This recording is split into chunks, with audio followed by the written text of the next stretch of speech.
You were mentioning the Overton window earlier, and you write that journalistic commentary can't help but take on the received terminology of the day, which is opaque, circular, and constrained by the Overton window, a concept defined by the political scientist Joseph Overton as the range of ideas the public will accept. As the philosopher Robert Unger notes, the Overton window is not in reality fixed. It's a bastardized conception of political realism, which is proximity to the existent.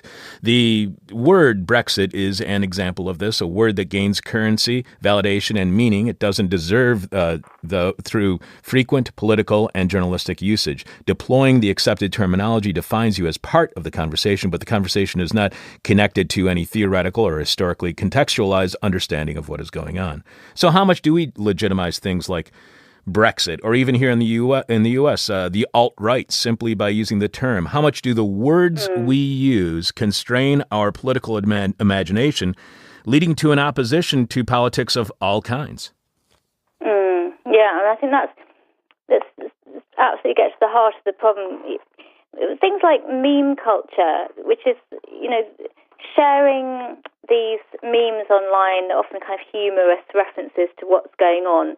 It's almost as if, the problem with meme culture is that it's not really critical of what's going on. It's a sort of it's a riff on what's going on. It doesn't actually ever really penetrate or doesn't actually gain purchase on the problem or the situation. I think what we have now, and I think social media has a lot to answer for in this respect, is that it's about terms that define your sort of membership of a group or your understanding of a situation, your familiarity. You find this with the more kind of obscure alt-right groups actually on the internet. That there's that in the discussion boards, those groups, there's this use of terms which so-called normies don't understand, and that your use of these terms defines your membership.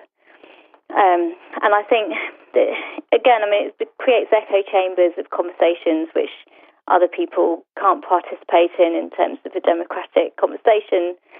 But also, it means that there's no political critique coming from the public conversation. It's just this endless circulation of received terminology.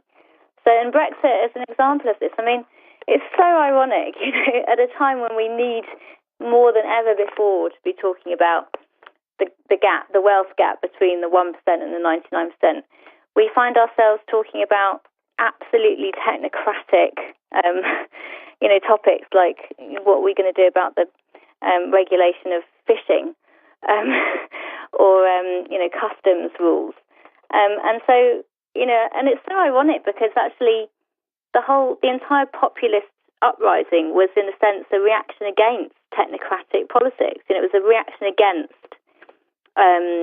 experts sort of running the country, and actually the irony is that we had this great populist uprising with Brexit, and we've got now technocratic rule, even more than we had before. So that didn't end well.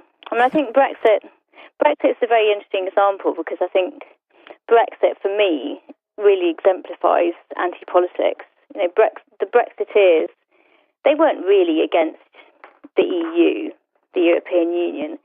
They were against, it was sort of public anger that was channeled by this very small group of very elite, multi-millionaire, private school educated, far-right politicians. It was public anger was whipped up against the political system, and so Brexit.